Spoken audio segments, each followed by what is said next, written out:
இந்த மாதம் ஆண்டவர் நமக்கு கொடுக்கிற வாக்குத்தத்தம், இத்தனை மாதங்களும் உங்கள் மேல் பிரச்சனை எழும்பி இருக்கலாம், உங்கள் மேல் மனிதர்கள் எழும்பி இருக்கலாம், இத்தனை மாதங்களும் நீங்கள் தோற்று போயிருக்கலாம். ஆனால் இந்த மாதம் கர்த்தர் வாக்கு கொடுக்கிறார், முடிவிலே நீங்கள் ஜெயிப்பீர்கள், இந்த காரியத்தில் ஜெயிப்பீர்கள். இந்த மாதம் கர்த்தர் நம்மை ஜெயிக்கிற மாதமாய் கர்த்தர் மாற்ற போகிறார். ஜெயம் நமக்கு தூரமாக இருந்தாலும் கர்த்தர் இந்த மாதத்தில் நமக்கு ஜெயத்தை அருகாமையிலே கொண்டு வர போகிறார். கடந்த 1ஆம் தேதி நடந்த அந்த வாக்குத்தத்த ஆராதனையிலே இந்த வாக்குத்தத்தத்தை குறித்து ஏறக்குறைய ஒரு 4 ஆசீர்வாதங்களை ஆண்டவர் நம்மோடு கூட பேசினார். ஒருவேளை 1ஆம் தேதி ஆராதனையில் கலந்து கொள்ளாதவர்களுக்கு கம்ஃபர்ட் யூடியூப் சேனல்ல அந்த வாக்குத்தத்த செய்தி இருக்கிறது. கண்டிப்பா அந்த செய்தியை மாதம் நடக்கிற வாக்குத்தத்த ஆராதனையை நீங்க கேட்டு விசுவாசிக்கணும். அந்த செய்தியை நீங்க கேளுங்க, அது உங்களுக்கு ரொம்ப ஆசீர்வாதமா இருக்கும். ஆனால் நேற்றைக்கு இரவுல இந்த வசனத்தை நான் தியானிச்சுட்டு இருக்கும் போது அதுல ஒரு வசனம், அந்த ஒரு வார்த்தை எனக்கு ரொம்ப பிடிச்சு, முடிவிலே அவனோ அதன் மேல் விழுவான் என்கிற அந்த வாக்குத்தத்தம் அந்த முடிவிலே காத்து என்பவன் மேல் இராணுவ கூட்டம் பாய்ந்து விழும், அவனோ முடிவிலே அதன் மேல் பாய்ந்து விழுவான். ஆமேன் சொல்லுங்கள். கர்த்தருடைய பிள்ளைகளே, ஆண்டவர் திரும்ப திருவிழம் பற்றுகிறார். நீங்கள் போய்கொண்டிருக்கிற காரியத்திலே 90% உங்களுக்கு முன்பாக இருந்தவர்கள் ஜெயிக்கலாம், அவர்களுக்கு தான் ஜெயம் கிடைக்கும் என்கிறது ஒருவேளை ஆணித்தரமாய் சொல்லப்பட்டிருக்கலாம். ஆனால் ஆண்டவர் இன்றைக்கு வாக்கு கொடுக்கிறார், ஆரம்பத்திலே அவர்கள் ஜெயிக்கட்டும், முன்னாடி அவர்கள் ஜெயிக்கிறது போல இருக்கட்டும், ஆனால் இந்த சூழ்நிலையினுடைய முடிவிலே நீங்கள் ஜெயிப்பீர்கள் என்று கர்த்தர் வாக்கு கொடுக்கிறார். இந்த போராட்டத்தின் முடிவிலே கர்த்தர் சொல்லுகிறார், நீங்கள் ஜெயிக்க போகிறீர்கள். இப்பொழுது நீங்கள் கடந்து போகிற காரியத்திலே கர்த்தர் வாக்கு கொடுக்கிறார், முடிவிலே நான் உன்னை ஜெயிக்க பண்ணுவேன். ஹல்லேலூயா. சில காரியங்களை அவர்கள் போராடட்டும், அவர்கள் நெருக்கி வரட்டும், 90% அவர்கள் பக்கம் சாதகமாய் அமையட்டும், ஆனால் காரியங்களை திசை திருப்புகிற கர்த்தர் முடிவிலே உங்களையும் என்னையும், இன்றைக்கு இந்த சத்தத்தை கேட்டுக்கொண்டிருக்கிறவர்கள் எந்த காரியத்திலே நான் தோற்று போயிருவேனோ, இந்த காரியத்தில் நான் முடிந்துருவேனோ, இந்த காரியத்தில் எதிரி ஜெயித்து விடுவானோ அப்படின்னு எதை நீங்கள் நினைக்கிறீர்களோ கர்த்தர் இன்றைக்கு ஆணித்தரமாய் வாக்கு கொடுக்கிறார். இல்லை, ஆரம்பம் அற்பமானாலும் முடிவை சம்பூரணமாய் மாற்றுகிற கர்த்தர், முடிவிலே வல்லமையை விளங்க பண்ணுகிற கர்த்தர், அவர் வாக்கு கொடுக்கிறார், முடிவிலே நீ அதன் மேல் பாய்ந்து விழுந்து முடிவிலே நீங்கள் அதிலே ஜெயத்தை பெறுவீர்கள். அந்த காரியம் முடிவிலே உங்களுக்கு சாதகமாய் அமையும். முடிவிலே ஜெயத்தை நமக்காய் தருகிற கர்த்தர். ஹல்லேலூயா. சில நேரங்களிலே ஆரம்பத்திலே அவர்கள் ஜெயித்து கொண்டு வருகிறதை பார்த்து நமக்கே ஒன்று தோணும், அவ்வளவுதான், நம்ம தோற்றுருவோம், அவங்க தான் ஜெயிச்சிருவாங்க அப்படின்னு. இல்லை, ஆண்டவர் உங்க கூட இருந்தாருன்னா கர்த்தர் முடிவிலே ஜெயத்தை கொடுக்கிறதுக்கு வல்லவராக இருக்கிறார். ஆரம்பத்தில் அவர்கள் ஜெயித்த உடனே அவங்களுக்கு ஜெயம் அவங்களுக்கு கிடைக்கும் அப்படின்னு நம்ம சொல்லிட முடியாது. அதை பார்த்து ஜெயம் அல்ல, கர்த்தர் சொல்கிறார், முடிவிலே யார் ஜெயிக்கிறார்களோ அவர்கள் தான் கிரீடத்தை பெற்றுக்கொள்வார்கள். முடிவிலே உங்களை ஜெயிக்க பண்ணுகிற கர்த்தர் உங்களோடு கூட இருக்கிறார். உங்களுக்கு விரோதமாய் உருவாக்கப்பட்டிருக்கிற இந்த ஆயுதத்திலே கர்த்தர் வாக்கு கொடுக்கிறார், குதிரை யுத்த நாளுக்காக ஆயத்தமாக்கப்படும், ஜெயமோ கர்த்தரால் வரும் என்று சொல்லுகிற கர்த்தர் இந்த மாதம் கர்த்தர் ஒரு ஜெயத்தின் மாதமாய் கர்த்தர் மாற்ற போகிறார். ஹல்லேலூயா.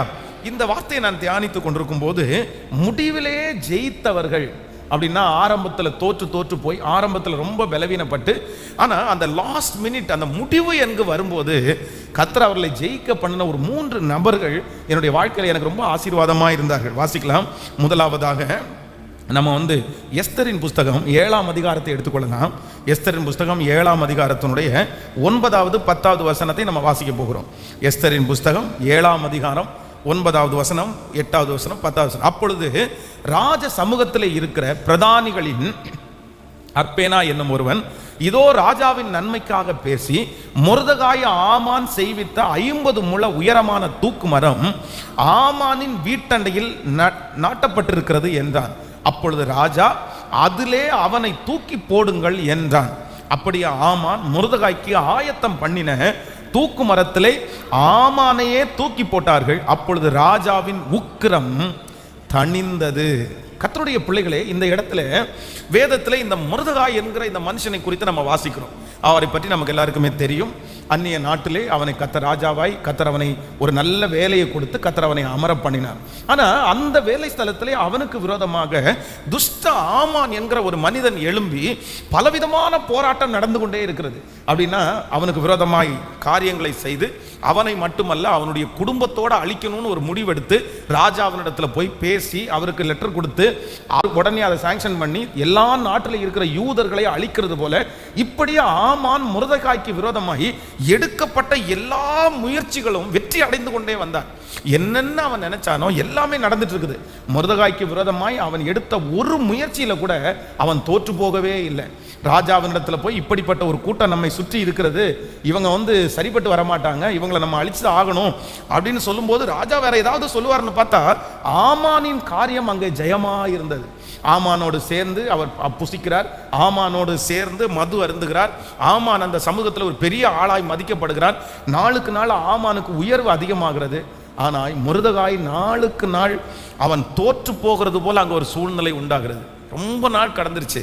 ஆனால் முடிவில் கடைசி நிமிஷத்தில் ஆமான் தனக்கு இவ்வளவு காரியம் சாதகமாய் நடந்ததுனால மொர்தெகாய்க்கு விரோதமாக 50 முழ உயரமான ஒரு தூக்கு மரத்தையே செஞ்சுட்டான். இல்லை, நான் தான் ஜெயிப்பேன், நீ ஜெயிக்க மாட்டேன், உனக்கு தோல்வி வந்துருச்சு, உன்னை நிறைய இடத்துல நான் போட்டு கொடுத்துட்டேன், உனக்கு விரோதமாக இத்தனை காரியங்களை செய்தாச்சு அப்படின்னு கடைசியில் தூக்கு மரத்தை நட்டுகிறான். ஆனால் வேதம் சொல்கிறது கர்த்தர் கடைசி நிமிஷத்தில் காரியங்களை கர்த்தர் மாறுதலாய் முடிய பண்ணி மொர்தெகாயின் காரியத்தை கர்த்தர் ஜெயமாய் கர்த்தர் மாற்றினார். அந்த தேவனாகிய கர்த்தர் தான் இன்று நமக்கு வாக்கு கொடுக்கிறார். நீங்கள் போய்கொண்டிருக்கிற இந்த காரியத்திலே கர்த்தர் வாக்கு கொடுக்கிறார், முடிவிலே நான் உனக்கு ஒரு பெரிய ஜெயத்தை கட்டளை இடுவேன். எதிரி ஜெயிக்கிறதை குறித்து நீ பயப்பட வேண்டாம், எதிரி ஜெயிக்கிறதை குறித்து நீ கலங்க வேண்டாம். ஒருவேளை இந்த சத்தம் உங்களுக்காக மட்டுமாக இருக்கலாம். பாஸ்டர், நீங்க எனக்காக தான் பேசி கொண்டிருக்கிறீர்கள், அவன் சொல்ற காரியமெல்லாம் நடக்குது, அவனை எல்லாருமே நம்புறாங்க, அவன் சொன்னதை அப்படியே செய்து முடித்து வருகிறான், எனக்கு முன்னாடி அவனுக்கு முன்னாடி நான் தோற்று போகிறத நிறைய பேர் பார்த்து கொண்டே இருக்கிறாங்க, இதனால முழுக்க என்ன நிர்மூலமாக்கிடுவானோன்னு நினைக்கலாம். ஆனால் கர்த்தர் உங்களுக்கும் எனக்கும் வாக்கு கொடுக்கிறார், இல்லை, நான் ஒன்று செய்ய போகிறேன். முடிவிலே சீக்கிரமாய் ஒரு முடிவு வரும். இந்த மாதம் முடிகிறதுக்குள்ளே ஒரு முடிவு வரும். எதிரியினுடைய காரியத்தில் கர்த்தர் ஒரு முடிவை கட்டளையிட போகிறார். முடிவிலே அவர்கள் அல்ல, மொர்தெகாயை முடிவிலே ஜெயிக்க பண்ணின கர்த்தர் என்னையும் ஜெயிக்க பண்ணுவதற்கு கர்த்தர் வல்லவராக இருக்கிறார். கரங்களை மேல தட்டி முழு பலத்தோட ஆமென். முடிவிலே மொர்தெகாயை ஜெயிக்க பண்ணின கர்த்தர் இந்த ஓட்டத்தினுடைய முடிவிலே என்னை ஜெயிக்க பண்ணுவார். இந்த பிரச்சனையினுடைய முடிவிலே கர்த்தர் என்னை ஜெயிக்க பண்ணுவார். இந்த சூழ்நிலையினுடைய முடிவிலே, இந்த காரியத்தினுடைய முடிவிலே நான் தோற்று போவது இல்லை, கர்த்தர் என்னை ஜெயிக்க பண்ணுகிற கர்த்தரா இருக்கிறார். ஸோ இந்த மாதம் நாம் ஆண்டவரிடத்தில் விசுவாசிக்க வேண்டிய வார்த்தை என்ன அப்படின்னு சொன்னா, மொர்தெகாயை கர்த்தர் முடிவிலே வெற்றி அடையும்படியாய் கர்த்தர் கிருபை பாராட்டினார். கைகளை அசைத்து ஒரு ஹல்லேலூயா சொல்லலாம். ஆனா என்ன அப்படின்னு சொன்னா, இந்த மொர்தெகாயின் இடத்துல இருந்தது என்ன அப்படின்னு சொன்னா, தன்னுடைய எதிரி தனக்கு முன்பாக ஒவ்வொரு முறையும் ஜெயித்து கொண்டு வரும்போது அவனுடைய அடி மனசுல ஆழத்துல ஒன்றை பதித்து கொண்டான், இல்ல, ஆண்டவர் என்னுடைய ஜெபத்தை கேட்கிறவர். எஸ்தர் ராஜாத்தினிடத்திலே அவன் சொல்லி அனுப்பும்போது சொல்றான், இல்ல, நம்ம ஜனத்திற்காக நம்ம உபவாசம் இருந்து நம்ம ஜெபிக்க போறோம். இந்த காலத்தில் நீ மௌனமாக இருந்தால் யூதருக்கு சகாயமும் ரட்சிப்பும் வேறு ஒரு இடத்திலிருந்து வரும், நம்ம தான் பாதிக்கப்படுவோம் அப்படின்னு ராணியாய் இருந்த தன்னுடைய மகளிடத்திலே அவன் இந்த நேரத்தில் நம்ம ஆண்டவருக்காக நிற்கணும் அப்படின்றத கற்றுக் கொடுத்தான். ஆண்டவருடைய பிள்ளைகளே, உங்களுக்கு விரோதமாய் சில மனிதர்கள் ஜெயித்து கொண்டே இருக்கும்போது நீங்கள் எடுக்கக்கூடிய பெரிய தீர்மானம் என்னன்னா, ஆண்டவருக்காக நீங்கள் நிற்கணும் அப்படின்னு ஒரு பொருத்தனையை நீங்கள் எடுக்கணும். எந்த சூழ்நிலை வந்தாலும் ஆண்டவருக்காக நாங்கள் நிற்கணும். எவ்வளோ பெரிய எதிர்ப்பு வந்தாலும் நாங்கள் ஆண்டவருக்காக நிற்கணும். எங்களுடைய ஜீவனே போனாலும் ஆண்டவருக்காக நிற்கணும். ஆண்டவருக்காக நீங்கள் பாராட்டுகிற கொஞ்சம் பக்தி வைராக்கியத்தை கூட ஆண்டவர் என்ன பண்ண மாட்டாருன்னா, கண்டிப்பாக மறக்கவே மாட்டார். அவருக்கு ரொம்ப பிடிக்கும். எது பிடிக்கும் அப்படின்னு சொன்னால், அவருக்காக பக்தி வைராக்கியம் காண்பித்து நிற்கிறது அவருக்கு ரொம்ப பிடிக்கும். ஆமேன். உங்களை சுற்றி இருக்கிறவர்கள் அதனால் உங்களை ஏளனம் பண்ணலாம், உங்களை ரொம்ப அசுத்தமாக பேசலாம், ஆனாலும் ஆண்டவருக்காக பக்தி வைராக்கியம் காண்பிக்கிற ஒருவரையும் ஆண்டவர் நிச்சயமாகவே கர்த்தர் வெட்கப்படுத்த விடவே மாட்டார்.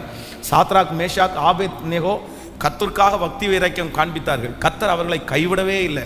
தானியேல் கர்த்தருக்காக பக்தி வைராக்கியம் காண்பித்தான், ஆண்டவர் அவனை கைவிடவே இல்லை. தானியேல் கர்த்தருக்காக பக்தி வைராக்கியம் காண்பித்த போது பல சூழ்நிலைகள், ஆனால் ஆண்டவர் அவனுடைய பக்தி வைராக்கியத்தை கர்த்தர் கனம் பண்ணினார். வாலிப பிள்ளைகள் கூட படிக்கிற இடத்துல நீங்கள் பக்தி வைராக்கியம் காண்பிக்கணும். ஆண்டவருக்காக நீங்க நிற்கணும். ஆண்டவருக்காக வருகிற அவமானம், ஆண்டவருக்காக வருகிற நிந்தை, ஆண்டவருக்காக வருகிற ஏச்சு பேச்சு, இது எல்லாம் தீமை அல்ல. இதெல்லாம் ஒரு காலத்தில் உங்களுக்கு நன்மையாய் மாறும். ஆண்டவருக்காக படுகிற பாடுகள் நம்முடைய வாழ்க்கையிலே வீணாய் போகவே போகாது. ஆமேன் சொல்லுங்கள். கர்த்தருக்காக பக்தி வைராக்கியம் காண்பித்து அவமானப்படுகிற ஒவ்வொருத்தருக்கும் இன்னைக்கு அவமானமாக இருந்தாலும் கர்த்தர் ஏற்ற காலத்தில் ஒரு வளர்ச்சி வரும்போது, ஒரு உயர்வு வரும்போது, கர்த்தர் அநேகருக்கு முன்பாக உங்களை சாட்சியாய் நிறுத்துகிறதற்கு வல்லவர். ஆண்டவருக்கு ரொம்ப இஷ்டம் என்ன அப்படின்னு சொன்னா, சத்துருக்களுக்கு முன்பாக ஆண்டவரை விட்டு கொடுக்காம கர்த்தருக்காக பக்தி வைராக்கியம் காண்பிப்பது. ஆமேன். இந்த மொர்தெகாய் தன்னுடைய வாழ்க்கையிலே செய்த ஒரு பெரிய காரியம் என்ன அப்படின்னு சொன்னா, இல்லை, நான் என் ஆண்டவருக்காக, என் ஜனங்களுக்காக, நான் மட்டுமல்ல நீயும் பக்தி வைராக்கியம் காண்பி அப்படின்னு தன்னுடைய பிள்ளை சரி நம்ம தான் இறந்து போகிறோம், நம்முடைய பிள்ளையாவது நல்லா இருக்கட்டுமே அப்படின்னு அவன் நினைக்கல. இல்லை, நீயும் பக்தி வைராக்கியம் காண்பிப்பதற்காக தான் ஆண்டவர் இந்த பொறுப்பை கர்த்தர் கொடுத்திருக்கிறார். ஆமேன். சிலருக்கு ஆண்டவர் கொடுத்திருக்கிற பொறுப்புகள் ஆண்டவரை விட்டுட்டு வர்றதுக்கு இல்லை, அந்த இடத்துல ஆண்டவரை தூசிக்கிறது இல்லை, அந்த இடத்துல ஆண்டவருக்காக பக்தி வைராக்கியமாய் நிற்பதற்காக தான் ஆண்டவர் அந்த பொறுப்புகளை கர்த்தர் தந்திருக்கிறார். ஆமேன். ரூத்தை குறித்து வேதத்தில் வாசிக்கிறோம், உன்னுடைய தேவன் என்னுடைய தேவன், நீர் மரிக்கும் இடத்தில் நானும் மரிப்பேன், நீர் அடக்கம் பண்ண இடத்தில் நான் அடக்கம் பண்ணுவேன், உன்னுடைய தேவன் என் தேவன் அப்படின்னு சொன்ன அந்த ஒரு வார்த்தையை கர்த்தர் எவ்வளவு கனம் பண்றாரு தெரியுமா? அந்நிய நாட்டில் இருக்கிற ஒரு பெண் அவங்கள ஏற்றுக்கலாம், ஆனால் அவங்களுடைய கடவுளை ஏற்றுக்கிறது அப்படின்றது சுலபம் அல்ல. ஆனால் அந்த சகோதரி உன்னுடைய தேவன் தான் என்னுடைய தேவன் என்று சொன்ன அந்த பக்தி வைராக்கியத்தை கர்த்தர் காண்பித்து அந்த தேசத்திலே கர்த்தர் அந்த மகளுக்கு ஒரு நல்ல வாழ்க்கை துணையை ஏற்படுத்தி எதிர்காலத்திலே கர்த்தர் அவளை வெற்றியாய் கர்த்தர் நடத்தினார். நீங்கள் கர்த்தருக்காக பாராட்டுகிற பக்தி வைராக்கியத்தை மறந்து விடுவதற்கு அவர் அநீதி உள்ள தேவன் அல்ல, அவர் கணக்கில் வைத்திருக்கிறார். நீங்க வேலை ஸ்தலத்தில் பட்ட பாடுகளை கர்த்தர் கணக்கில் வைத்திருக்கிறார். நீங்கள் குடியிருக்கிற இடத்திலே கர்த்தருக்காக பாராட்டின வைராக்கியத்தை கர்த்தர் கணக்கில் வைத்திருக்கிறார்.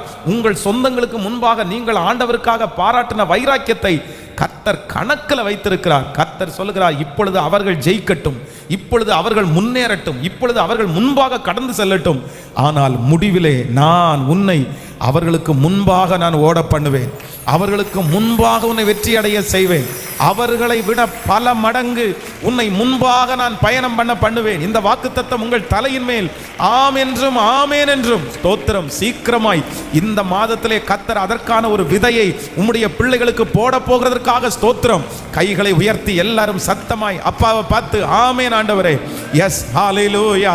அந்த தூதன் பல மடங்கு முன்னே செல்ல செய்தது போல கர்த்தர் அந்த ரதங்களுக்கு முன்பாகவே கர்த்தர் உங்களை அழகாய் அழைத்து செல்லுவாராக. ஆமேன். நம்மை விட வேகமாய் ஓடுகிறவர்களுக்கு முன்பாய் நம்மை ஓட வைக்கிறவர் கர்த்தர். தீர்க்கதரிசியை குறித்து வேதம் சொல்லுகிறது, தீர்க்கதரிசி அந்த குதிரையிலே பிரயாணம் பண்ணுகிற அந்த ராஜாவோட வரும்போது வேதம் சொல்லுது, கர்த்தர் அவனுக்கு முன்னே அவனை கர்த்தர் கொண்டு போனார். நம்முடைய ஆண்டவர் நம்மை வேகமாய் வளர்த்துகிற கர்த்தர். நம்மை அவர்களை விட கர்த்தர் நினைச்சா ரொம்ப ஃபாஸ்ட்டாக நம்மளை கொண்டு போய் வைக்க முடியும். இந்த பலிபீடத்திலிருந்து இந்த சத்தத்தை கேட்கிற ஒவ்வொருத்தரையும் நான் ஆசீர்வதிக்கிறேன். உங்களுக்கு கர்த்தர் ஒரு ஆசீர்வாதத்தை இந்த மாதத்தில் கர்த்தர் கட்டளையிடட்டும். ஹல்லேலூயா. கர்த்தர் சொல்லுகிறார், முடிவிலே நீங்கள் வெற்றி அடைவீர்கள். முடிவிலே திரும்பி பார்க்கும்போது யாருக்கு ஜெயம் அப்படின்னு பார்க்கும்போது கர்த்தர் சொல்லுகிறார், உங்கள் சத்துருக்களுக்கு அல்ல, உனக்கே நான் ஜெயத்தை கட்டளையிடுவேன். நீ தான் முன்னாடி நிற்ப, நீ தான் ஃபர்ஸ்ட்ல நிற்ப. கர்த்தர் உங்களை தான் நிற்க வைப்பார். இது நடக்கும். ஹல்லேலூயா. பின்பக்கத்தில் இருக்கிற உங்களை கர்த்தர் முன்பாக அழைத்து சொல்லுவாராக. தூரத்தில் நிற்கிற உங்களை அருகாமையிலே கர்த்தர் கொண்டு வருவாராக.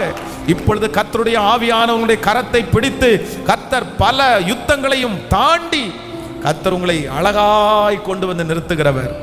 ஆமேன்.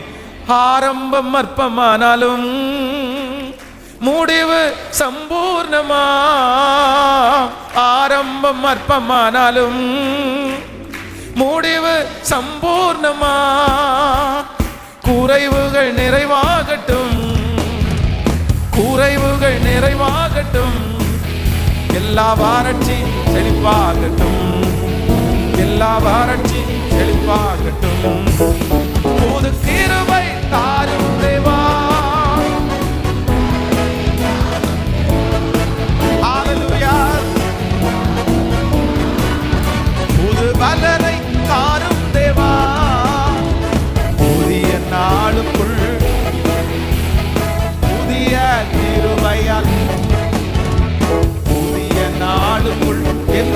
நடத்தும் புதிய கிருபையால்.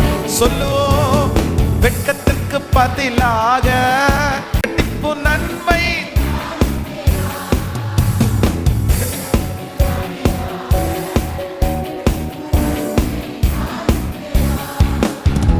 கண்ணீருக்கு பதிலாக, என் கண்ணீருக்கு பதிலாக ஆனந்த காளிப்பை தாரும் தேவா, ஆனந்த காளிப்பை தாரும். இப்ப கைய மேல புது கிருபை தாரும் தேவா.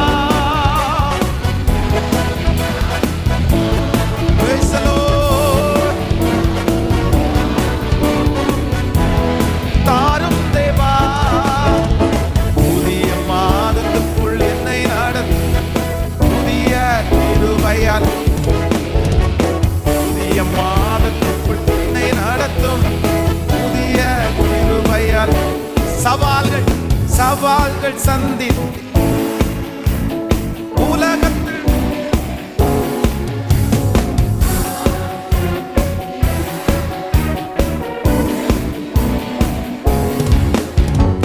உறவுகள் சீர்பொருந்த குடும்ப உறவுகள் சமாதானம் நான் பெற்றிட, தேவ சமாதானம் நான் பெற்றிட. இப்ப சொல்லுவோம், புது கிருபை தாரும் தேவா. ஹalleluya. தாரும் தேவா. புதிய மாதத்துக்குள் என்னை நடத்தும் புதிய கிருபையால் என்னை, புதிய மாதத்துக்குள் என்னை நடத்தும் புதிய ஹalleluya. முடிவிலே நீ ஜெயிப்பாய். முடிவிலே நாம் தான் ஜெயிக்க போகிறோம். இந்த உலகத்தினுடைய முடிவில் கூட அப்படிதான். இந்த உலகத்தில் இருக்கிற எத்தனையோ பேர் நாங்கள் ஜெயிச்சிட்டோம் அப்படின்னு சொல்லி அவர்கள் கல்லறைக்கு கடந்து போனார்கள். அவங்க கண்ணுக்கு முன்னாடி நிறைய பரிசுத்தவான்கள் தோற்று போனதை போல அவர்கள் நிறைய பேர் விதைக்கப்பட்டார்கள். இந்த உலகத்தில் 2 விதமான கூட்டம் கல்லறைக்கு நேராக கடந்து போச்சு. ஒன்று, நான் ஜெயிச்சிட்டேன், இந்த உலகத்தில் நான் சம்பாதிச்சிட்டேன், நான் ஒரு பெரிய போஸ்டிங்கில் வந்தேன்னு சொல்லி அவங்களெல்லாம் அடக்கம் பண்ணிட்டாங்க. ஆனால் நிறைய பரிசுத்தவான்கள் ஒன்றுமே அனுபவிக்காமல் கஷ்டப்பட்டு துயரத்தோடு அவர்கள் நிறைய பேர் விதைக்கப்பட்டார்கள். ஆனால் இவங்களுக்கு எப்போ விளங்கும் அப்படின்னு சொன்னால், ஏனெனில் கர்த்தர் தாமே ஆரவாரத்தோடும் பிரதான தூதருடைய சத்தத்தோடும் தேவ எக்காலத்தோடும் வானத்திலிருந்து இறங்கி வருவார். அப்பொழுது கிறிஸ்துவுக்குள் மரித்தவர்கள் முதலாவது எழுந்திருப்பார்கள். உயிரோடு இருக்கும் நாமும் அவருக்கு எதிர்கொண்டு போக அவர்களோடு ஆகாயத்தில் இவ்விதமாய் எடுத்துக்கொள்ளப்பட்டு எப்பொழுதும் தேவனோடு கூட. அதனால மரித்து போனவர்கள் கூட நான் நம்புறேன், முடிவில் என்ன நடக்கும் அப்படின்னு சொன்னா, உயிர்த்தெழுத நாள் அப்படின்னு வரும்போது அவங்க ஜெயிக்கல. உண்மையா ஜெயிச்சவங்க யார் அப்படின்னு சொன்னா, கிறிஸ்துவுக்குள் மரித்தவர்கள். அதனால இந்த மாதம் ஆண்டவர் உங்களுக்கும் எனக்கும் ஆணித்தரமான வாக்குத்தத்தத்தை கொடுக்குறார். நீங்க பக்தி வைராக்கியம் கர்த்தருக்காக காண்பீங்க. நான் உன்னை முடிவிலே நான் என்ன பண்ணுவேன் அப்படின்னு சொன்னா, ஜெயிக்க பண்ணுவேன். ஆரம்பத்தை பார்த்து சோர்ந்து போக வேண்டாம். கர்த்தர் நடத்திட்டு இருக்கிற பாதையை பார்த்து விசுவாச வாழ்க்கையை விட்டு பின்மாறி போக வேண்டாம். கர்த்தர் சொல்கிறார், பொறுத்திரு, முடிவிலே நீ ஒரு பெரிய மகிமையை காண்பாய். நான் இந்த வசனத்தை தியானித்து கொண்டிருக்கும் போதே, ரெண்டாவதாக முடிவில் அப்படின்னா ஆரம்பத்தில் தோற்றுட்டே வந்த ஒரு மனுஷன் இந்த லாஸ்ட் மினிட்ல ஆண்டவர் அவனை வெற்றி சிறக்க பண்ணுகிறதை பார்த்து ஆச்சரியமா இருந்துச்சு. வாசிக்கலாம். 1 சாமுவேல் 26ஆம் அதிகாரத்தினுடைய 21வது வசனத்திலிருந்து வாசிக்க போகிறோம். 1 சாமுவேல் 26ஆம் அதிகாரம் 21வது வசனம். அப்பொழுது சவுல், நான் பாவம் செய்தேன், என் குமாரனாகிய தாவீதே திரும்பி வா, என் ஜீவன் இன்றைய தினம் உன் பார்வைக்கு அருமையாயிருந்தபடினால் இனி உனக்கு ஒரு பொல்லாப்பும் செய்யேன். இதோ நான் மதியற்றவனாய் மகா பெரிய தப்பிதம் செய்தேன் என்றான். அடுத்த வசனம். அதற்கு தாவீது, இதோ ராஜாவின் ஈட்டி இங்கே இருக்கிறது, வாலிபரில் ஒருவன் இப்புறம் வந்து அதை வாங்கி கொண்டு போகட்டும். கர்த்தர் அவனுக்கும் அவன் நீதிக்கும் உண்மைக்கும் தக்கதாய் பலன் அளிப்பாராக. இன்று கர்த்தர் உம்மை என் கையில் ஒப்பு கொடுத்தும் கர்த்தர் அபிஷேகம் பண்ணினவன் மேல் என் கையை நீட்ட மனதில்லாதிருந்தேன். இதோ உம்முடைய ஜீவன் இன்றைய தினம் என் பார்வைக்கு எப்படி அருமையா இருந்ததோ அப்படியே என் ஜீவனும் கர்த்தரின் பார்வைக்கு அருமையாய் இருந்தபடினால் அவர் என்னை எல்லா உபத்திரவத்திற்கும் நீங்களாக்கி விடுவிப்பாராக என்றான். அப்பொழுது சவுல் தாவீதை நோக்கி, என் குமாரனாகிய தாவீதே, நீ ஆசீர்வதிக்கப்பட்டவன், நீ பெரிய காரியங்களை செய்வாய், நீ மென்மேலும் பலப்படுவாய் என்றான். அப்படியே தாவீது தன் வழியே போனான். சவுலும் தானத்திற்கு திரும்பினான். ஆமேன் சொல்லுங்கள். இங்க பாருங்க, தாவீது என்கிற இந்த மனுஷன் உங்களுக்கு தெரியும், பல விசை யார் ஜெயிக்கிறா அப்படின்னு சொன்னா சவுல் ராஜா ஜெயித்து கொண்டே இருக்கிறார். சவுல் ராஜா வந்து தாவீதை துரத்தி கொண்டே போறார் பல இடங்களிலே. வழி இல்லாம தாவீது வந்து அந்நிய தேசத்துல போய் அங்க போய் அவன் வந்து ஒரு பைத்தியக்காரனை போல நடிக்கிறான். போகிற இடமெல்லாம் தாவீதற்கு பிரச்சனையான ஆட்கள் அங்க இருந்து கொண்டே இருக்கிறார்கள். எங்கு போனாலும் நியூஸ் வந்து சவுலுக்கு போயிருது, இங்க இருக்கிறான் தாவீது, இங்க இருக்கிறான் தாவீது. அவனை விளைக்கவே விடல, அவனை வாழவே விடல. இப்ப கடைசி மினிட், லாஸ்ட் மினிட், இப்போ இந்த இடத்துல சவுல் என்ன சொல்றாரு அப்படின்னு சொன்னா, என் சவுல் தாவீதை நோக்கி, என் குமாரனாகிய தாவீதே, நீ ஆசீர்வதிக்கப்பட்டவன், நீ பெரிய காரியங்களை செய்வாய், நீ மென்மேலும் பலப்படுவாய் என்றான். அப்படியே தாவீது தன் வழியே போனான். ஆமேன் சொல்லுங்கள். கடைசியில் ஜெயித்தது சவுல் அல்ல, அத்தனை தோல்விகளையும் அவமானங்களையும் பார்த்த அந்த தாவீது தோற்றவனாய் அல்ல, கர்த்தர் அவனை ஜெயிக்கிறவனாய் கர்த்தர் கடந்து போக பண்ணினார். இதற்கு இந்த மனிதனிடத்தில் இருந்த ஒரு மிகப்பெரிய குணம் என்ன அப்படின்னு சொன்னா, நான் நம்புறேன் தாவீது ஒரு மிகப்பெரிய பொறுமைசாலி. அவர் சொல்றாரு, கர்த்தரே உன்னை என் கையிலே ஒப்பு கொடுத்தும் ஆண்டவர் அபிஷேகம் பண்ணின ஒரு மனுஷன் மேல நான் கை வைக்க மாட்டேன்னு நான் ஒரு தீர்மானம் எடுத்திருக்கிறேன். அதனால நான் உன் மேல கை வைக்கல. கர்த்தர் இப்பொழுது எனக்கு ஜெயத்தை கொடுத்தார். முடிவிலே நீங்கள் ஆண்டவருடைய அதிசயத்தை பெற்றுக்கொள்ளணும்னா ஆண்டவர் உங்களுக்கு வாக்கு கொடுக்கிறார். எப்படி இருக்கணும்னா, பொறுமையா இருங்க, பொறுமையா இருங்க, அவசரப்படாதீங்க. கர்த்தர் எல்லா காரியத்தையும் கர்த்தர் வேகமாய் செய்கிறவர் அல்ல, கர்த்தர் நிறைய பொறுமையாய் செய்கிறவர். அவர் ரொம்ப சில நேரத்தில் உங்களை வெயிட் பண்ண வச்சு தான் கர்த்தர் செய்வார். கர்த்தர் காலதாமதமாய் செய்கிறது போல தான் உங்களுக்கு தோன்றும். ஆனால் இஸ்ரவேல் ஜனங்கள் எகிப்தினுடைய அடிமைத்தனத்திலிருந்து கர்த்தர் மோசையையும் ஆரோனையும் வரப்பண்ணின முதல் வாதையிலே கர்த்தர் அவங்களை கொண்டு வர முடியும். ஆனால் ஆண்டவர் அதை பொறுமையாய் செய்தார். காரணம் என்ன அப்படின்னா, எதிரிகளை முழுவதுமாக கர்த்தர் சங்காரம் பண்ணுவதற்கு சித்தமானார். இனி இஸ்ரவேல் ஜனங்களுக்கு முன்பாக எகிப்தியர் எழும்பவே கூடாது என்று முடிவெடுத்தார். கர்த்தர் அந்த பொறுமையாய் செய்து ஜனங்களை பெரிய வெற்றிக்கு நேராய் கடந்து போக பண்ணினார். உங்களை அவசரப்படுத்தலாம் சத்ரு, உங்களை அவசரப்படுத்தலாம் மனிதர்கள், உங்களை அவசரப்படுத்தலாம் குடும்பத்தில் இருக்கிற நபர்கள். ஆனால் நீங்க ஒரு தீர்மானம் மட்டும் எடுங்க, ஆண்டவரே எனக்கு பொறுமையை தருவீராக, எனக்கு அமைதியை தருவீராக. இந்த யுத்தம் என்னுடையது அல்ல, இந்த யுத்தம் கர்த்தருடையது. இந்த செயல் என்னுடையது அல்ல, இது கர்த்தருடைய செயல். எனக்காக வழக்காடுகிறவர் அவர், எனக்காக நியாயம் தீர்க்கிறவர் அவர், எனக்காக பரிந்து பேசுகிறவர் அவர், எனக்காக சொல்லி தருகிறவர் அவர். கர்த்தர் எனக்காக யாவையும் செய்து முடிக்க போகிறார். இந்த சூழ்நிலையிலே கர்த்தர் என்னை அமைதியாய் இருக்க பண்ணுகிறார். ஆண்டவரிடத்துல கேளுங்க, எனக்கு பொறுமையை மட்டும் கொடுங்க ஆண்டவரே. இந்த தாவீதை போல எனக்கு பொறுமையை கொடுங்க. நான் எதையுமே செய்யக்கூடாது. கர்த்தருடைய பிள்ளைகளே, இன்றைக்கு உங்களுக்கு விரோதமாய் ஆரம்பிக்கப்பட்டிருக்கிற அந்த யுத்தத்திலே நீங்கள் பொறுமையாக இருந்ததுனால எதிரி ஜெயித்துட்டே வரலாம். பாஸ்டர் நீங்கள் சொல்கிறீங்க யுத்தம் பண்ணாதீங்கன்னு. நாங்கள் யுத்தம் பண்ணாத வரைக்கும் எதிரி ஜெயிச்சுட்டே இருக்கிறாங்க. அவங்க பக்கத்தில் தான் எல்லா காரியமும் ஜெயமாய் மாறுகிறது. ஆனால் ஆண்டவர் சொல்கிறார், இப்போ எல்லாம் ஜெயமாக தான் இருக்கும். ஆனால் பொறுமையாக இருந்த கர்த்தருடைய பிள்ளைக்கு ஒரு பரிசு சீக்கிரமாய் கொடுக்கப்பட போகிறது. அந்த பரிசு வேறு ஒன்றும் இல்லை, முடிவிலே நீ ஜெயிப்பாய், முடிவிலே நீங்கள் ஜெயிப்பீர்கள். காத் என்பவன் மேல் ராணுவ கூட்டம் பாய்ந்து விழும், ஆனா முடிவிலே அவனே ஜெயிக்க பண்ணுகிறவர். ஹல்லேலூயா. கைகளை உயர்த்தி ஒவ்வொருத்தரும் ஆண்டவரிடத்துல கேளுங்க, ஆண்டவரே நீர் எங்களை ஜெயிக்க பண்ணுகிற வரைக்கும் அந்த பொறுமையை கர்த்தர் எங்களுக்கு தருவீராக, அந்த பொறுமையை கர்த்தர் எங்களுக்கு தருவீராக. ஆமென். அந்த காரியங்கள் ஆண்டவரை நடக்கிற வரைக்கும் அது காத்திருக்கக்கூடிய ஒரு கிருபையை கர்த்தர் தருவீராக. அவசரப்படாமல் ஆண்டவரே ஸ்தோத்திரம் சத்தத்தை உயர்த்தி அந்த காரியத்தை பெற்றுக்கொள்ளுகிற வரைக்கும் உம்முடைய பலத்த கைக்குள்ள அடங்கி இருப்பதற்கு கர்த்தர் பலன் தாரும். இந்த யுத்தம் என்னுடையது அல்ல, இது கர்த்தருடையது. முடிவிலே எனக்கு ஜெயத்தை கொடுக்கிற கர்த்தர் என்னோடு கூட இருக்கிறார், என்னோடு கூட இருக்கிறார். ஆமென் சொல்லுங்க. ஸோ நம்பர் 2, இரண்டாவது ஒரு ஆண்டவருடைய பிள்ளைகள் முடிவிலே ஜெயத்தை நீங்கள் பெற்றுக்கொள்ளணும்னா, உங்களுக்கு அந்த கடைசி ஜெயம் உங்களுடையதாய் மாறணும்னா உங்களுக்கு ரொம்ப அவசியமான ஒன்று என்ன அப்படின்னு சொன்னால், பொறுமை மிகவும் அவசியமான ஒன்று. ஹல்லேலூயா. பொறுமையாக இருந்த யாரும் தோற்று போனதாக சரித்திரமே இல்லை, தோற்று போனதாக சரித்திரமே இல்லை. உங்களுடைய பொறுமைக்கு தக்க பலனை ஆண்டவர் நிச்சயமாய் கர்த்தர் தருவார். ஹல்லேலூயா. உங்களுக்கு நீங்கள் பொறுமையாக இருக்கக்கூடிய ஒரு பொறுமையாக இருக்கிறதுனால ஒரு பெரிய ஆசீர்வாதம் என்ன அப்படின்னு சொன்னால், உங்களுடைய யுத்தங்களை எல்லாம் இயேசு உங்களுக்காக பண்ணுவார். நீங்க அமைதியா இருக்க இருக்க இருக்க ஆண்டவர் உங்களுக்கான காரியங்களை கர்த்தர் ஒருவரே செய்வார். சில காரியங்களை அவசரப்பட்டு பிடிக்க முடியாது. சில காரியத்தை எப்படி தான் பிடிக்க முடியும்னா, பொறுமையாக இருந்தால் தான் அதனுடைய முடிவை நம்மளாலே பார்க்க முடியும். ஆமோதிக்கிறீங்களா இல்லையா?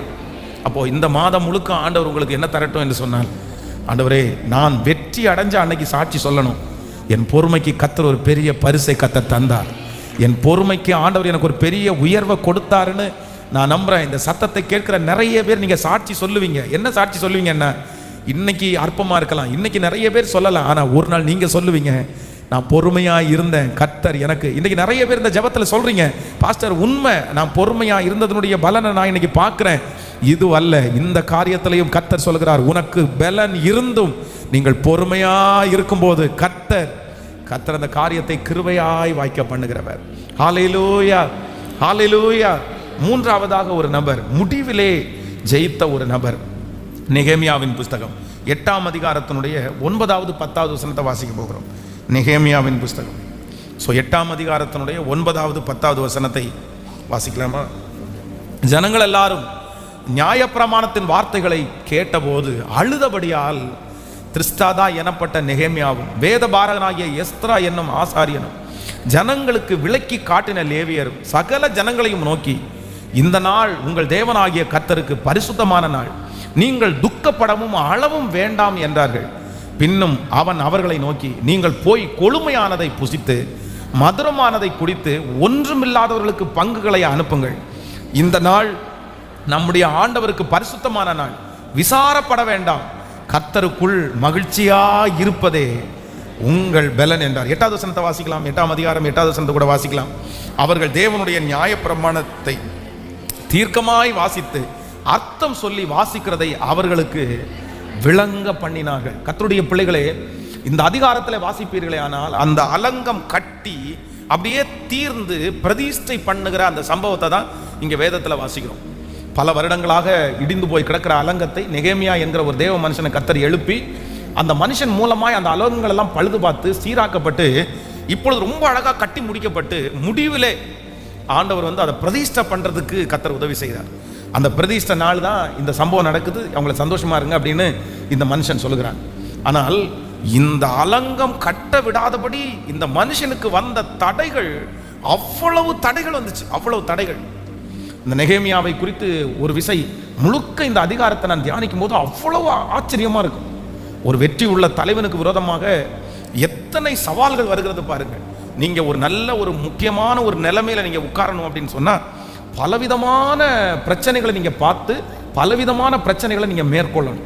அப்பதான் ஒரு பொசிஷன்ல ஆண்டவர் வந்து உங்களை கொண்டு போய் உட்கார வைக்க முடியும். அதுதான் உங்களுக்கு ஒரு பெரிய படிப்பினை, அதுதான் உங்களுக்கு பெரிய ஆலோசனை. அதனால ஆண்டவருடைய பிள்ளைகள் வந்து உங்களுக்கு வருகிற சோதனைகளை பார்த்து நீங்க கவலையே படக்கூடாது. காரணம் என்னன்னா, ஆண்டவர் இந்த சோதனைகளை எல்லாம் கொடுத்து உங்களை ஒரு விலையேற பெற்ற கருவியாய் கர்த்தர் உருவாக்கி கொண்டிருக்கிறார் அப்படின்றத நீங்க ஒரு நாளும் மறந்துடக்கூடாது. ஆண்டவர் தான் உங்களை உருவாக்குறார், ஆண்டவர் உங்களுக்கு சொல்லி கொடுக்கிறார். இந்த பிரச்சனையை அனுப்பி எனக்கு மட்டும் ஏன் எல்லாமே வருது, எல்லாமே யாருக்கு வரும் அப்படின்னா, தலைவர்களாய் மாறப்போகிறவர்களுக்கு தான் எல்லா பிரச்சனைகளும் வரும். ஆனால் எல்லாத்திலையும் நீங்கள் தாண்டுவீர்களே ஆனால் ஒரு பெரிய மகிமையை கர்த்தர் உங்கள் தலையின் மேல் வைக்கிறதுக்கு கர்த்தர் வல்லவராக இருக்கிறார். அதனால நீதிமான்களுக்கு வரும் துன்பங்கள் அநேகமாக இருக்கும், கர்த்தர் அவைகள் எல்லாவற்றிலிருந்தும் கர்த்தர் அவனை விடுவிக்கிறார். ஆமேன் சொல்லுங்கள். எல்லா விதத்திலையும் உங்களுக்கு நெருக்கம் வரும், எல்லா விதத்திலையும் உங்களுக்கு நெருக்கம் வருது அப்படின்னா ஆண்டவருடைய பிள்ளைகள் ஒன்று நீங்க நினைக்கணும், ஆண்டவர் உங்களை கொண்டு பெரிய காரியத்தை கர்த்தர் செய்ய போறாரு, உங்களை கொண்டு நிறைய பேருக்கு பிரயோஜனம் உள்ள கருவியாய் கர்த்தர் மாற்ற போறார். அதனாலதான் இந்த மாதிரி எல்லாம் சோதனை வருது. ஆமேன். தேவனால் பயன்படுத்தப்பட்ட பாத்திரங்கள் எல்லாம் பாருங்க, அவங்களுக்கு ஒன்னொன்னா வந்துரும் பாருங்களேன். எல்லா ஊர்ல இருக்கிற மொத்த பிரச்சனையும் அவங்களுக்கு வரும், ஒன்னொன்னா வரும். நோய் வரும், பேய் வரும், பிரச்சனை வரும், மனுஷங்க வருவாங்க, எல்லாம் ஒன்னொன்னா வரும். ஆனா அவங்க ஒவ்வொன்றையும் அப்படியே ஜெயிக்க ஒவ்வொரு படி அவங்க மேலே கொண்டு போவார்கள். நான் இந்த ஜபத்தில் இருக்கிறவங்களை பிளஸ் பண்றேன். கர்த்தர் உங்களுக்கு ஒவ்வொரு பிரச்சனையா கொடுக்குறேன். போன வாரம் தான் அந்த பிரச்சனையை சமாளிச்சேன், அதுக்குள்ளேயே அடுத்தது வந்துச்சு. இல்ல, கர்த்தர் அடுத்து உங்களை உருவாக்குறார். கடைசியில் நீங்க எப்படி விளங்க போறீங்கன்னா, அவர் என்னை சோதித்த பிறகு நான் சொல்லுங்கள், அவர் என்னை சோதித்த பிறகு பொன்னாக விளங்குவேன். ஆமேன் சொல்லுங்கள். நம்முடைய ஊர்லேயே தயாரிக்கப்பட்டு நம்முடைய ஊரில் சாப்பிடுவதற்காக அனுப்புகிற பொருட்கள் வந்து ரொம்ப பெருசாக டெஸ்ட் பண்ணி பார்க்க போகிறதில்ல. அவ்வளோதான், ஒரு சின்ன டெஸ்டிங் பண்ணி கொடுத்துருவாங்க. ஆனால் வெளிநாடுகளுக்கு ஏற்றுமதி செய்யப்படுகிற பொருட்களை வந்து 1008 டெஸ்ட் பண்ணுவாங்க. அந்த டெஸ்ட்லெல்லாம் அது ஜெயிச்சு சொன்னால் வெளிநாட்டுக்கு போகும்போது இங்கே ₹1 கொடுக்குறாங்கன்னா அங்கே ₹10 கிடைக்கும். அந்த மாதிரி வந்து அந்த பொருள் விலையேற பெற்றதாய் மாறும். அப்போது எந்த அளவிற்கு ஒரு ஆண்டவருடைய பிள்ளை சோதிக்கப்படுகிறார்களோ, எந்த அளவிற்கு உங்களுக்கு மாறி மாறி பிரச்சனைகளை கர்த்தர் அனுமதித்து உங்களை உருவாக்குறார்களோ, நீங்கள் அந்த அளவிற்கு சாட்சியாய் நிற்க போகிறீர்கள். தலைமைத்துவத்தில் கர்த்தர் உங்களை வைக்க போகிறார். அதற்காக தான் கர்த்தர் உங்களை உருவாக்குறார். நிச்சயமாய் ஒரு நாள் உங்களை தலைமைத்துவத்தை நீங்கள் பார்ப்பீர்கள். கர்த்தர் சொல்லுகிறார், நெகேமியாவினுடைய ஆலயத்தை அலங்கத்தை கட்டி முடித்து முடிவிலே அவர்கள் பிரதிஷ்டை செய்யப்பட்டது போல, ஆரம்பத்திலே ஒரு நரி ஏறி போனால் அது இடிந்து விழும். சுற்றி இருக்கிறவங்க எல்லாரும் கிண்டல் பண்ணுறாங்க, அவ்வளோதான், ஒன்று ஒரு சின்ன மிருகம் ஏறி போனால் கூட அந்த மதில் சுவர் இடிந்து விழும். ஆனால் ஆண்டவர் அந்த அற்பமான வார்த்தைகள் எல்லாம் கர்த்தர் அதம் பண்ணி முடிவிலே கர்த்தர் அந்த வேலையை முடித்து திறப்பதற்கு, பிரதிஷ்டை பண்ணுவதற்கு கர்த்தர் உதவி செய்தார். அந்த கர்த்தர் தான் இன்று இந்த 3வது கர்த்தர் வாக்கு கொடுக்கிறார், முடிவிலே நான் உனக்கு பிரதிஷ்டை பண்ண வைப்பேன். ஆமேன். எத்தனை பேர் கிண்டல் பண்ணாலும், எத்தனை பேர் அது முடியாது என்று சொன்னாலும், கர்த்தர் சொல்கிறார், முடிவிலே அதை உன் கரமே கட்டி முடிக்கும். உன்னை கொண்டே நான் அதை செய்து முடிப்பேன். ஹல்லேலூயா. உங்க ஆசீர்வாதத்தை கொண்டே கர்த்தர் அதை செய்ய போகிறார். ஆமேன். காத் என்பவன் மேல் ராணுவ கூட்டம் விழும், ஆனால் முடிவிலே அவனே ஜெயிப்பான். கர்த்தர் கொடுத்த இந்த வாக்குத்தத்தத்திற்காக எல்லாரும் கைகளை உயர்த்தி முடிவிலே என்னை ஜெயிக்க பண்ணுகிற கர்த்தர், முடிவிலே என்னை ஜெயிக்க பண்ணுகிற கர்த்தர் சொல்லுங்க. ஒவ்வொருத்தரும் சொல்லுங்க, முடிவிலே என்னை ஜெயிக்க பண்ணுகிற கர்த்தர். இந்த சோதனையினுடைய முடிவிலே கர்த்தர் என்னை ஜெயிக்க பண்ண போகிறார். இந்த தேவையினுடைய முடிவிலே கர்த்தர் என்னை ஜெயிக்க பண்ண போகிறார். இந்த வியாதியினுடைய முடிவிலே கர்த்தர் என்னை ஜெயிக்க பண்ண போகிறார். இந்த வார்த்தையை நம்பி சொல்ல சொல்ல கர்த்தர் அற்புதத்தை கர்த்தர் செய்ய போகிறார். ஆமேன். காத்து என்பவன் மேல் ஒரு பெரிய ராணுவ கூட்டம் பாய்ந்து விழுந்தானும் முடிவிலே அவனே அதன் மேல் பாய்ந்து விழுவான். ஹல்லேலூயா. ஜெயம் கொடுக்கிற இயேசு என்னோடு கூட இருக்கிறார். ஆமென். ஜெயம் கொடுக்கும் தேவனுக்கு கோடி கோடி ஸ்தோத்திரம். வாழ்வளிக்கும் இயேசு ராஜாவுக்கு வாழ்நாளெல்லாம் ஸ்தோத்திரம். ஜெயம் கொடுக்கும் தேவனுக்கு கோடி கோடி ஸ்தோத்திரம். வாழ்வளிக்கும் இயேசு ராஜாவுக்கு வாழ்நாளெல்லாம் ஸ்தோத்திரம். அல்லேலூயா அல்லேலூயா பாடுவே, ஆனந்த துனியா உயர்த்துவே. அல்லேலூயா அல்லேலூயா பாடுவே, ஆனந்த துனியா உயர்த்துவே. ஜெயம் கொடுக்கும் தேவனுக்கு கோடி கோடி ஸ்தோத்திரம். வாழ்வளிக்கும் இயேசு ராஜாவுக்கு வாழ்நாளெல்லாம் ஸ்தோத்திரம். நீதியின் கரத்தினால் தாங்கி நடத்துவார். தாங்கி கர்த்தரே என்பலன், எதற்குமே அஞ்சிடே.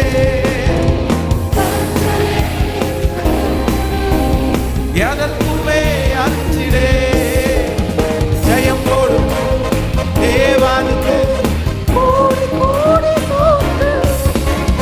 வாழ்வளிக்கும் இயேசு ராஜாவுக்கு வாழ்நாளெல்லாம் ஸ்தோத்திரம். ஜெயம் கொடுக்கும் தேவனுக்கு கோடி கோடி ஸ்தோத்திரம். வாழ்வளிக்கும் இயேசு ராஜாவுக்கு வாழ்நாளெல்லாம் ஸ்தோத்திரம். ஹல்லேலூயா. ஆண்டவராகிய இயேசு கிறிஸ்து சிலுவையிலே அடிக்கப்பட போகும்போது வேதம் சொல்கிறது, எல்லாம் சுற்றி இருக்கிறவர்கள் எல்லாரும் அவ்வளோதான், இவ்வளோ தூரம் ஊழியம் செஞ்சுட்டு, இத்தனை பேருக்கு அற்புதம் செஞ்சுட்டு, இத்தனை லட்சக்கணக்கான ஜனங்களுக்கு ஆகாரம் கொடுத்துட்டு, இவ்வளோ ஊழியர்களெல்லாம் உருவாக்கிட்டு, கடைசியில் முடிவில் இப்படி போய் தோற்று போகிறாரு, இப்படி போய் சிலுவையை சுமக்க வச்சுட்டாங்களே. அப்போ அது சீடர்கள் ஓடி போனதுக்கு காரணம் என்ன அப்படின்னு சொன்னால், நம்ம தோற்று போயிட்டோம்னு நினச்சி தான் அவங்க ஓடி போனாங்க. ஆனால் சத்துருக்கு தெரியாது, இல்லை, ஆண்டவருடைய சிலுவை வந்து தோல்வி அல்ல. எல்லாரும் முடிவில் தோற்று போனோம்னு நினச்சோம். ஆனால் முடிவில் தான் ஒரு மிகப்பெரிய ஜெயம். கர்த்தர் சத்துருடைய தலையை சிலுவையிலே கர்த்தர் நசுக்கினார். இந்த சத்தத்தை கேட்கிற அன்பு ஆண்டவருடைய பிள்ளைகளே, இந்த மாதம் ஆண்டவர் ஆணித்தரமாய் வாக்கு தருகிறார். முடிவிலே அவனோ அவர்கள் மேல் பாய்ந்து விழுவான். ஆமென். ஆண்டவர் யாருக்காக இந்த வார்த்தையை கொடுக்குறாருன்னு எனக்கு தெரியல. ஆனால் எனக்கு ஒரு சந்தோஷம் இருக்குது. இந்த இந்த இந்த இந்த பயணத்தை பார்த்து நீங்கள் சோர்ந்து போகாதீங்க. மற்றவங்க எல்லாம் நிற்கும்போது நீங்கள் தோற்று போகிறத பார்த்து சோர்ந்து போகாதீங்க. ஆண்டவர் சொல்லுகிறார், உங்களுக்கு ஒரு முடிவை நான் வைத்திருக்கிறேன், உங்களுக்கு ஒரு முடிவை வைத்திருக்கிறேன். எல்லாருமே ஜெயிக்கட்டும், பிரச்சனை இல்லை. அதை பார்த்து சோர்ந்து போகாத. முடிவில் யார் ஜெயிக்க போறா அப்படின்னு சொன்னா, உங்களோடு கூட இருக்கிறவர் பெரியவர் என்கிறதை, இன்றைக்கு இருக்கிற அந்த எதிரியினுடைய ஜெயத்தை பார்த்து நீ மனம் தளர விடாதே. மனம் தளரவே வேண்டாம். கர்த்தர் சொல்கிறார், முடிவிலே நான் உன்னை ஜெயிக்க பண்ணுவேன். எல்லா பிரச்சனைகளும் வரும், எல்லா போராட்டங்களும் உங்க மேல வரும், எல்லா அவமானமும் உங்கள் மேல வரும். ஆனா கர்த்தர் சொல்கிறார், முடிவில் யார் நிற்கிறதுன்னா என் பிள்ளை தான் அந்த இடத்துல சாட்சியாய் நிற்பான். கர்த்தர் உங்களுடைய துவக்கத்தை மட்டுமல்ல, உங்களுடைய முடிவிலே கர்த்தர் கிருபையாய் இருக்கிறார், கர்த்தர் கவனமாய் இருக்கிறார். இந்த பிரச்சனையுடைய முடிவு உங்களுக்கு சாதகமாய் மாறும் என்று கர்த்தர் வாக்கு கொடுக்கிறார். இந்த யுத்தத்திலே கர்த்தர் சொல்கிறார், முடிவு உங்க பக்கத்துல சாதகமாய் மாற போகுது என்று கர்த்தர் சொல்கிறார். உங்களுக்கு விரதமாய் இருக்கிற அந்த கோலியாத் 40 நாட்கள் வந்து இரவும் பகலும் கத்தி கொண்டே இருக்கலாம். வாருங்கள், நான் தான் ஜெயிப்பேன். 40 நாட்கள் கோலியாத் ஜெயிக்க போகிறான் என்று அத்தனை பேருடைய மனசுல எழுதப்பட்டிருந்தாலும், அந்த கடைசி நாள் தாவீது என்கிற ஒரு தேவனுடைய பிள்ளையை கர்த்தர் கொண்டு வந்து நிறுத்தி, முடிவிலே கோலியாத் அல்ல, பெலிஸ்தியர்கள் அல்ல, இஸ்ரவேல் ஜனங்களை ஜெயிக்க பண்ணுகிற கர்த்தர் வாக்கு கொடுக்கிறார். இந்த மாதம் முடிவுக்குள்ளாக நீங்கள் ஜெயிக்க போகிறீர்கள். கர்த்தர் சத்துருக்கு முன்பாக ஒரு ஜெயத்தை தர போகிறார். மனிதர்களுக்கு முன்பாக ஜெயத்தை தர போகிறார். இந்த யுத்தத்திற்கு முன்பாக ஒரு ஜெயத்தை தர போகிறார். கைகளை தட்டி ஆமோதித்து இந்த வியாதியிலே ஒரு ஜெயத்தை கர்த்தர் தர போகிறார். ரிசல்ட்டுகளை கர்த்தர் மாற்ற போகிறார். ஸ்தோத்திரம். எல்லாரும் அப்படியே எழும்பி நின்று, நன்றி ஆண்டவரே, தேங்க்யூ ஹோலி ஸ்பிரிட், நன்றி ஆண்டவரே. காத்து என்பவன் மேல் ராணுவ கூட்டம் பாய்ந்து விழும், அவனோ முடிவிலே அதன் மேல் பாய்ந்து விழுவான். காத்து என்பவன் மேல் ராணுவ கூட்டம் பாய்ந்து விழும், அவனோ முடிவிலே அதன் மேல் பாய்ந்து விழுவான். இந்த வாக்கு தத்தத்திற்காக நன்றி என்று சொல்லுங்கள். ஒவ்வொருத்தரும் கைகளை உயர்த்தி சொல்லுங்கள், முடிவிலே நான் ஜெயிக்க போகிறேன். சொல்லுங்க, எல்லாரும் சொல்லுங்க, கர்த்தர் என்னை ஜெயிக்க பண்ண போகிறார். எல்லாரும் முழு பலத்தோடு சொல்லுங்க, முடிவிலே கர்த்தர் என்னை ஜெயிக்க பண்ண போகிறார். அதனுடைய முடிவிலே கர்த்தர் எனக்கு அதை சாதகமாய் மாற்றி தர போகிறார். முடிவிலே அந்த இடத்துல கர்த்தர் என்னை தலை நிமிர பண்ண போகிறார். இந்த யுத்தத்தினுடைய முடிவு என் பக்கமாய் தான் ஜெயமாய் முடிய போகிறது. சொல்லுங்கள், கர்த்தர் என்னை ஜெயிக்க பண்ண போகிறார். நல்ல விசுவாசத்தோடு, முடிவிலே ஆண்டவர் என்னை ஜெயிக்க பண்ண போகிறார். முடிவில் ஆண்டவர் என்னை ஜெயிக்க பண்ண போகிறார். இந்த வருஷத்தினுடைய முடிவிலே நான் ஜெயித்தவனாய் நிற்பேன். இந்த யுத்தத்தினுடைய முடிவில் நான் ஜெயித்தவளாய் நான் நிற்க போகிறேன். சொல்லுங்கள், இந்த போராட்டத்தினுடைய முடிவில் என் பிள்ளையை தான் கர்த்தர் ஜெயிக்க பண்ண போகிறாரு, என் குடும்பத்தை கர்த்தர் ஜெயிக்க பண்ண போகிறாரு. ஆமென். 1000 முறை அவர்கள் ஜெயித்தாலும் பினிஷிங், கடைசி ஜெயம் கர்த்தர் எனக்கு தரப்போகிறார். கடைசி ஜெயத்தை கர்த்தர் எனக்கு தரப்போகிறார். ஹல்லேலூயா. அவர்கள் ஜெயிக்கட்டும். என்னை ஜெயிக்க பண்ணுகிற கர்த்தர், ஹல்லேலூயா. ஸோ இந்த மாதத்தை நிறைய திருச்சபைகள் ஜெப மாதமாக அவர்கள் அனுசரித்து கொண்டிருக்கிறார்கள். இந்த மாதம் கெட்ட மாதம்லாம் இல்லை. நிறைய பேர் ஆடி மாதம் அப்படின்னு சொன்ன உடனே சில கிராமங்களில் பார்த்தீங்கன்னா ஆடி மாதம் எதையுமே செய்ய மாட்டாங்க. ஆடி மாதத்தில் வீடை ஷிஃப்ட் பண்ண மாட்டாங்க, எதுவுமே பண்ண மாட்டாங்க. ஏன்னா அது ஒரு கஷ்டமான மாதம் அப்படின்னு எல்லாம் சொல்லுவாங்க. ஆனால் துணிக்கடைக்காரங்களுக்கெல்லாம் ரொம்ப ஜாலி, அப்படி தானே? அவங்க பாருங்களேன் எப்படி கண்டுபிடிச்சிருக்காங்க பாருங்களேன்.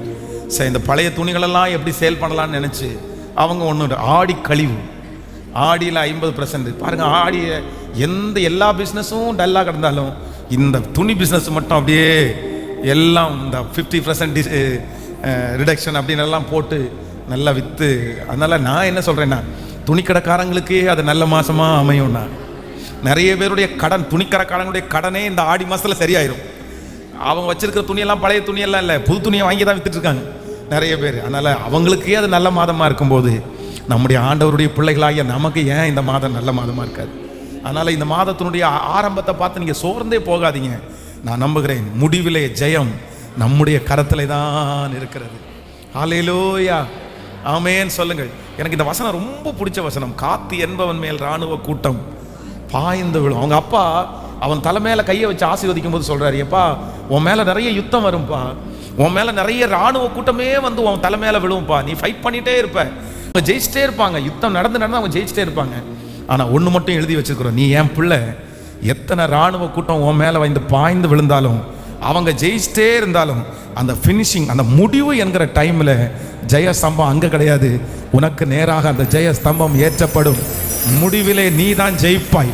உன் நீதிமானுக்காகிய உனக்கு வரும் துன்பங்கள் அநேகமாக இருந்தாலும் அந்த எல்லா துன்பத்திலையும் கர்த்தர் சொல்லுகிறார், ஜெயம் உங்க பட்சத்துல, முடிவிலே நீங்கள் ஜெயிப்பீர்கள்.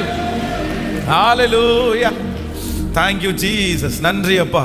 அந்த பாடலுடைய ஒரு வரிகளை மட்டும் பாட போறோம். நீதியின் கரத்தினால் என்னை தாங்கி நடத்துவார், கர்த்தரே என் பலன், நான் எதற்குமே நான் அஞ்சிடேன். ஆமென் சொல்லுங்க. ஜெயம் கொடுக்கும் தேவனுக்கு கோடி கோடி ஸ்தோத்திரம். கரங்களை தட்டி எல்லாரும் பாடி ஹalleluya, வெற்றியோடு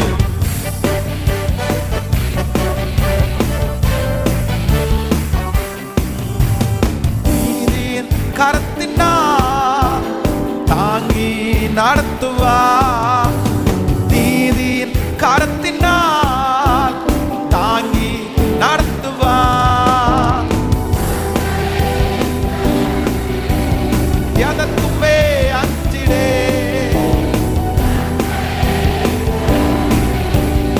எதற்குமே அஞ்சிடே. ஜெயம் கொடுக்கும் தேவனுக்கு கோடி கோடி ஸ்தோத்திரம். வாழ்வாழிக்கும் சுராஜாவுக்கு வாழ்நாளெல்லாம் ஸ்தோத்திரம்.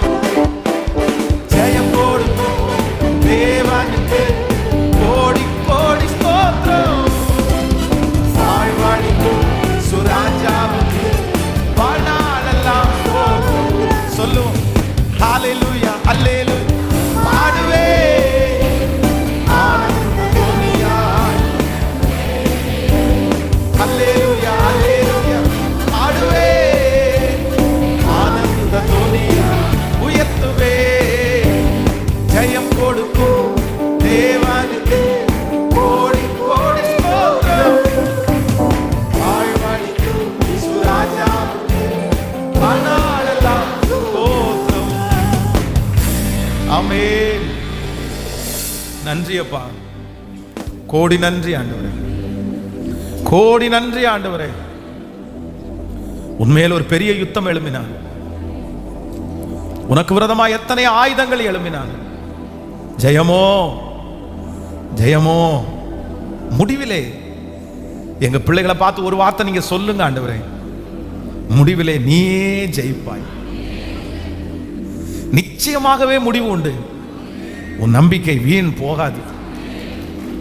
சத்துரு ஜெயிச்சுட்டே இருக்கிற ஆண்டவரே, விரோதமானவர்கள் ஜெயித்து கொண்டே இருக்கிறாங்க ஆண்டவரே. நிறைய பிள்ளைகளுக்கு முன்பாக அவங்க சவால் விடுறாங்க, பாரு நான் ஜெயிச்சிட்டேன் பாரு, நான் ஜெயிச்சிட்டேன் பாரு, நான் ஜெயிச்சிட்டேன் பாரு. ராணுவ கூட்டமே எங்க பிள்ளைகள் மேல வந்து விழுந்து நாங்க ஜெயிச்சிட்டோம்னு சொல்றாங்க ஆண்டவரே. ஆனா முடிவிலே நீர் எங்களை ஜெயிக்க பண்ணுகிற கர்த்தரா இருக்கிறீர் அல்லவா. இந்த மாதம் கொடுத்த அந்த வாக்குத்தத்த வசனம் ஆம் என்றும் ஆமேன் என்றும் இந்த சத்தத்தை கேட்கிற ஒவ்வொரு பிள்ளைகள் மேலும் அப்படியே அப்படியே ஆம் என்றும் ஆமேன் என்றும் இருக்க போகிறதற்காக நன்றி அப்பா. நன்றி ஆண்டவரே, நன்றி ஆண்டவரே. இந்த மாதம் முழுதும் ஒரு சுகம், இந்த மாதம் முழுதும் ஒரு பெரிய பாதுகாப்பு, இந்த மாதம் முழுதும் ஒரு பரிசுத்தம், இந்த மாதம் முழுதும் ஒரு வெற்றி, இந்த மாதம் முழுவதும் ஒரு கிரீடம் தலையின் மேல் வைக்கப்படட்டும். நன்றி ஆண்டவரே. இந்த மாதம் கண்ணீர் இல்லாத மாதமாய், தேவன் விசாரிக்கிற மாதமாய், தேவனோட நடக்கிற மாதமாய், தேவனுடைய ரகசியங்களை கற்றுக்கொள்ளுகிற ஒரு மாதமாய் கர்த்தர் இந்த மாதத்தை எங்களுக்கு அபிஷேகம் பண்ணி தருகிறதற்காக நன்றி அப்பா. நன்றி ஆண்டவரே. உம்முடைய பிள்ளைகளை ஆசீர்வதி.